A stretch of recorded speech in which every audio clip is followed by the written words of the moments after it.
Sam, we have to start with a piece that one of your colleagues at the Athletic penned, Stu Mandel.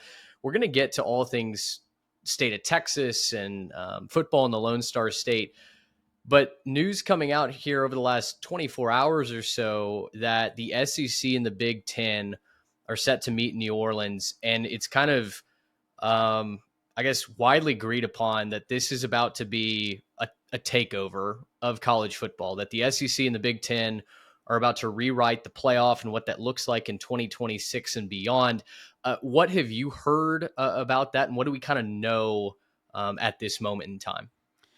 Yeah, I've heard what everyone else has heard is that the Big Ten and SEC don't need unanimity to make changes to the college football playoff format beyond 2026. Obviously, before the original contract expires in 26, there you need a unanimous vote from the 10 commissioners plus Notre Dame to make changes to the format. But starting in 26, with this deal that those two conferences worked out where they were able to get a larger share of the revenue pool and also a little bit more power in the decision-making process, that's where we're headed. And so the sport is going to be controlled essentially by those two conferences. And I'm not a fan of it. I don't like it at all because I don't think it's necessary. Like when we talk about guaranteeing automatic bids, more than one to a conference, I just think it's a poor and a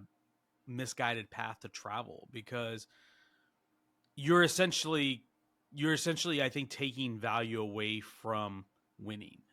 You're saying that this league wins in this league matter more than wins in another league, and I understand the strength of schedule and I understand the history, how many championships have been won by the SEC and how many draft picks have come out of there, but the past does not always dictate what the future is going to be, and as we should be plenty aware of is the last two national championship games have not included an SEC team. They have included Big Ten team. Obviously, you had Ohio State last year, and then we had Notre Dame and Independent, and then the year before you had Michigan and Washington, both now Big Ten teams. Obviously, Washington a Pac-12 team at the time, but I'm not a fan of it. Stu wrote a great column. If you guys haven't read it, go to theathletic.com. I think he put it way more eloquently than I ever could. But I think it's wholly unnecessary because I think if we were to expand and just do at-larges, the Big Ten and the SEC were going to gobble up most of the spots anyway. I don't know why we have to codify it. I think that if you're the Big 12 and the ACC, the fact that you are guaranteed two, I think is a positive for them because now there are going to be years where they maybe only get one. So getting two guaranteed is a plus for them, but I just don't like it. I think if you wanted to expand the playoff, we have a great system that is used by a division just below the FBS and the FCS. I think that one is perfectly fine to use if you wanted to go the route of expanding any more than 12. But obviously, we're doing things a lot differently in the FBS and the power conferences, thanks to the Big Ten and the SEC. Yeah, I think the title of that column is that they're essentially setting college football aflame, right? And I think is a great picture because, as you mentioned, and as Stu mentioned, a lot of those slots would have been taken by Big Ten and SEC teams anyway, right? I mean, and the ranking system is still likely going to be through the committee. I don't think I've heard anything about that going anywhere anytime soon. And so we know that SEC and Big Ten teams are going to get that benefit of the doubt because of the strength of schedule, because of the brand on their chest. But now, to me, this devalues the regular season potentially more so than expansion in its most general form ever did. Yeah, 100%. Because, like we said, we're to have a fourth SEC team. There are going to be years where a fourth SEC team probably doesn't deserve to be in, or a fourth Big Ten team. Yep. I mean, how many times in the past have we seen? I'll take the Big Ten for example. How many times have we had a year where the top was very heavy with Ohio State, Michigan, and Penn State, and then you had a gap between everybody else? Maybe Wisconsin was good, or maybe there was another team in there. Maybe Michigan State was good, but were they good enough to be a team that you say, hey, they should have an opportunity to play for a national championship over a team that wins a conference that maybe wins 10 or 11 games in another conference. I'll say this from the start. I have always been a fan of what I like to call the Dan Wetzel death to the BCS model, which he wrote about in that book. If anybody's read Death of BCS, you know what I'm talking about. It was something that he proposed uh, 15 years ago. It was 2010, I think, around the time this book came out. And it was very simple. Give every FBS conference champion one bid and fill the rest with at larges. It's that simple. Mm. And so in this model, 12 is probably not enough. You'd have to go to 16. So we have, I think, what is it, 9 or 10 conferences right now. So you give those conference champions a bid, and then you give at larges to the rest. If you want more of your power conferences in, then like I said, the FCS has a 24 team, and you can give a bunch of at larges and still give your 9 or 10 conference champions an auto bid. And we don't have to do the whole seeding thing with the conference champions like we did before. Like you could seed them just 1 through 24 or 1 through 16, however you want to seed them through schedules or metrics or what have you. But the access is the point of it, because college football, in my opinion, so much of it is about hope. It's about selling the hope and the dream and the fact that you can play your way in and that you can win a national championship, or that you can at least have the opportunity to compete for it. And by distributing automatic bids in this way, you're casting secondary status to other leagues. And so you're devaluing the wins in those leagues, and you're also devaluing the wins in the SEC and the Big Ten, because you're saying, well, you don't have to win as many. And like I said, and like you said, we were already giving them that benefit of the doubt. Why else are we belly aching about Alabama, 3-loss Alabama or 3-loss Ole Miss getting left out? Were there any other 3-loss teams in non-Big Ten or non-SEC conferences getting that kind of lobbying on their behalf? No. BYU, that's lost 2 games, that had a really good resume that's pretty comparable to the one SMU had. I didn't hear a peep about BYU, and they only had 2 losses, and they had a very, very good season, and in my opinion, deserves some consideration for the bracket, but got virtually none. But yet we're belly aching about Alabama missing it or Ole Miss missing it with 3 losses. That is the strength of schedule component. We're giving you the extra loss and still considering you because of your schedule, which I also call a little BS on, because they're only playing 8 conference games, not 9. Now, Right. with this new format, they're saying they're going to play 9, which I think is good, but they're only going to do 9 because they're going to codify 4 bids. And if they were on an even playing field with a conference like the Big Ten or the old Pac-12, which were both playing 9, I would have liked to have seen that happen before we start talking about adding more auto bids. But I don't run the sport. Nobody asks my opinion of it, when it comes to power brokers or people that actually care about it. I'm saddened by it, because people talk about all these things that affect the sport and impact the sport negatively, and I think a lot of it is overblown in terms of the portal and NIL. I think some of that stuff, obviously, it's a little uneven and it's a little chaotic, but I think in the long run, all that stuff is going to be a net positive for the sport. I certainly don't like the player movement to be as frequent as it is, but I don't think it destroys the sport. To me, it's things like this that destroy the sport. It is having a conference so big that they're on 2 different coasts and that you have to travel across country to play a conference game, or it's having the TV networks have such control and influence to where we kill a conference, essentially, which we did with the Pac-12 a couple years ago. Or it's codifying automatic bids for one conference but not for another. These are the things in my mind that will do long-term damage, that can, I don't know, kill the sport, but can severely damage it, more so than anything we've seen with portal or NIL or player movement. It's, what saddens me the most, Sam, is politics have always existed in sports. We know that, or at least those of us that pay attention know that, right? If you keep your eyes open, you know that there are external influences moving the chess pieces around the board. But we had the Luka trade just a couple of weeks ago that was so obviously a political movement by that new Maverick ownership, right? A gun held to the head of the Texas legislature. Now this move very much to me feels like check, where the SEC and the Big Ten are just a couple of moves away from their in game, which in my estimation is creating a two super conference league. Is that overblown to think at this point?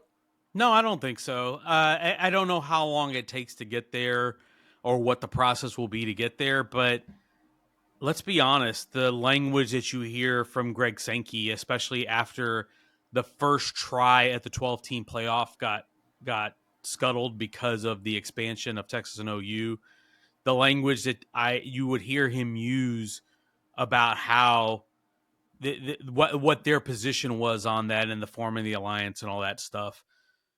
You could tell, you could just read between the lines that A, he wasn't happy that the playoff didn't get approved the first time around when they proposed it, and B, that they're prepared to take their ball and go home if they need to. And part of me wishes that some of the other conferences had called their bluff and let them do it, Mm, because I don't like the sport being held hostage by two conferences. To me, it's unnecessarily and patently unfair, because again, we're talking about, yes, they are the big brands and they are the really successful programs and they account for a lot of the national championships, but this thing is cyclical. It's not. I don't think it's always going to be the same. That the teams that we see now that are succeeding are always going to be the ones. I mean, I remember in 2008 and the mid to late 2000s, the Big 12 was as good or as any conference out there. Texas was winning national championships. OU was going to national championship games. They won one obviously back in 2000. I remember I referenced the '08 season because I remember there was a time where 5 of those teams were in the top 15 in the yeah, rankings. I it's a remember great around the season. time of that Texas Tech Texas upset in Lubbock, that was 2 top 10 teams, and that the Missouri was really good, Oklahoma State was really good, Oklahoma was good, Texas Tech, you name it. And obviously the Big 12 doesn't look like that anymore. But I say that to say that these things are cyclical. And Hmm. so that's again goes back to why I just don't like that they codified it this way, because what if it changes? What if the SEC, what if the NIL and transfer portal, the way it's evened out the depth across teams a little bit, what if it weakens the conference enough that the conference isn't that deep at the top? Maybe it's just top heavy with a couple of teams at the top that are really, really good. And what if it's kind of mushy in the middle? And so all that to say, to answer your question, are we headed for a two-team or two-conference Super League eventually? I don't know, but certainly this is a step closer to it. This is a way for them to kind of have their cake and eat it too, right? It's a way for them to have that type of control and status while still playing in the sandbox with everyone else. But they can still kind of hold that there, and they're getting more money, they're getting more berths, Hmm. they're getting everything in their favor. At the same time, they can always take it and go do their own thing at some point, because they're going to have the programs in that conference are going to have the financial wherewithal to it. The question I have, and this is unanswerable at this point, is will there ever come a point where the biggest brands in those conferences, will they break off? Maybe it wasn't not just those two conferences, but as a whole. But maybe it's just the big brands of those two conferences who say, "Well, Hmm. do we really need these schools at the bottom of our conference that are consistently at the bottom of our conference, or that don't have the brand value that we do? And maybe we should just form our own thing with just kind of similar to what the Super League was supposed to be in European football." Which of Yeah. course the fans there revolted against it and it never came to be. But I think if they were to try that here, I think it'd have a lot more chance of succeeding, because I don't think the fan revolt would be as strong as the one we saw that killed the one in Europe. At that point, if we do get to a super league, do we still call it college football? I mean, is it at that point? It's not an amateur. It's not even an amateur game at this point, really. Yeah. But at that point, I mean, I think we're pronouncing time of death on college football. I think you could pronounce time of death on college football as we know it now. Quite frankly, just with everything that we have clearly kickstarted, everything that's in the motion behind the scenes, it's no longer about the traditions and the pageantry and everything that we experience on the field. Maybe it never was. Maybe that was just the byproduct of, these alliances not being big enough and strong enough, the TV deals not being there, right? But yeah, it feels like a dark day for college football, for the fans, for those that cover it. I mean, I can't assume that you're just overjoyed by this as you've been talking here. Yeah, not at all. I think what really, I'll tell you when it hit me. It wasn't today. It was when the Pac-12 died.